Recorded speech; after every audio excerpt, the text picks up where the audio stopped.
All right, let's do it. It's Friday here in Vegas, and we're diving into practice at the Grand Prix. Yeah, the desert heat's one thing, but the action on track is really heating up too. I like it. Yeah, this track, by the way, is something else. I was going to say, that long straight, wow. It's going to be a huge test for these engines. And don't forget the temperatures. Right. It's cool at night here. Yeah. Tire strategy.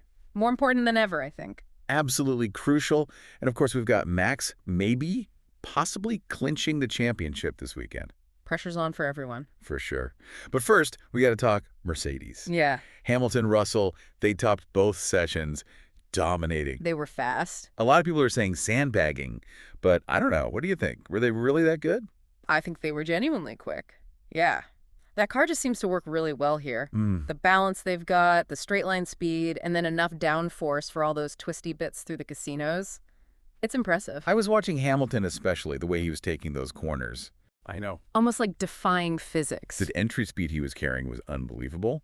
Seems like their setup is giving them a real advantage. Okay, so Mercedes looking strong, but what about Ferrari? They've been bringing the fight to Red Bull all season. Yeah, and they came here with some new upgrades too, right? Right. New floor on that car. Did it make a difference? Well, they've been working on the airflow underneath the car, trying to get more downforce, make it more stable. And it does seem to be helping. Yeah. Especially in those high-speed corners. Leclerc looked really solid in Sector 2. But I did notice, I think it was SAINZ, had a bit of a close call with Colapinto, I think it was. Oh, yeah? During qualifying sim. Scary stuff. This track is tight. Traffic is going to be a nightmare, especially in qualifying. Big time. Okay, so Mercedes strong, Ferrari making progress. What about Red Bull? They seem pretty relaxed out there. Yeah, Verstappen, Perez, they weren't really pushing for the fastest laps. What's the strategy there, do you think? Well, for Max, it's all about the championship, Yeah. right? He's got a decent lead. Comfy lead, yeah. So they're focusing on race sims, fine-tuning the car for Sunday. They even did some practice starts. Smart. Getting ready for the main event. Yep. And if he finishes, let me see, at least 6th and gets fastest lap, He wins the whole thing, right here in Vegas. championship's his. Huge mental edge if he can pull it off. No doubt. But Perez, different story. Yeah, he needs to show what he can do, deliver some consistent results. A lot of pressure on him.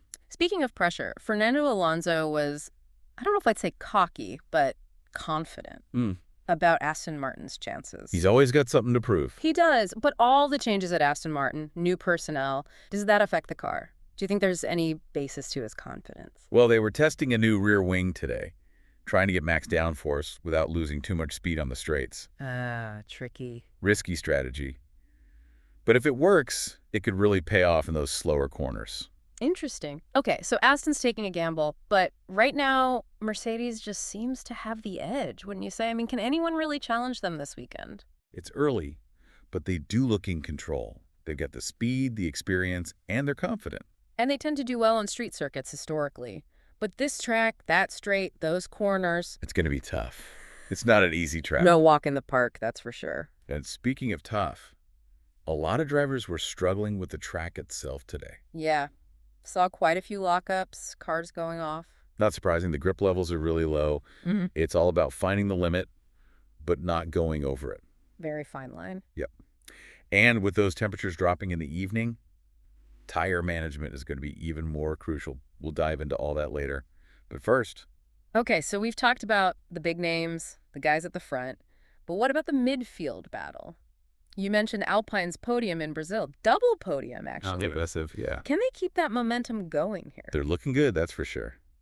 You can't miss them on track, those pink and blue cars. They're definitely eye-catching. And the upgrades they brought seem to be working. Especially on the straights, their speed is really strong. Yeah. Could be a big advantage on this track. They were always kind of a dark horse, you know, but now they're really starting to challenge the top teams. They are. And don't forget about McLaren. Oh, yeah, McLaren. They're still in the fight for that Constructors' Championship. They are. They've had some great moments this season. But also some struggles. True. Their biggest problem, I'd say, is consistency. Sometimes they're right up there with the best, but then... They just can't seem to string it together. Yeah, exactly. Reliability hasn't been their friend either. Right. Those DNFs have really hurt them. Norris's retirement at Monza, for example. Right. Heartbreaking. Yep. But they can pull off surprises, that's for sure. So I wouldn't rule them out completely. Speaking of surprises, there's been some big news on the driver market. Oh, yeah. Gabriel Bortoleto signing with Sauber for 2025. That's a big deal, especially for Brazil. First full-time Brazilian driver since Nasser. Lots of excitement about that. And he's leading the F2 championship right now. Clearly got the talent. He does. Good move by Sauber, bringing in young talent, building for the future. Smart. Okay, so Bortoleto is Sauber. But the other big move, Hamilton and Leclerc as teammates next season. What do you think? How's that going to work out? 2 world champions, both incredibly talented, both super ambitious. Sharing a garage could be explosive. I know. Imagine the tension. Could be a recipe for disaster. Clashes, egos, all that. But also, could be amazing. Yeah, imagine if they push each other to new heights. Yeah. Like Senna and Prost back in the day. That would be something. They'll have to find a way to work together, though, if they want to beat Red Bull. It's a gamble for Mercedes, for sure. High risk, high reward. Absolutely.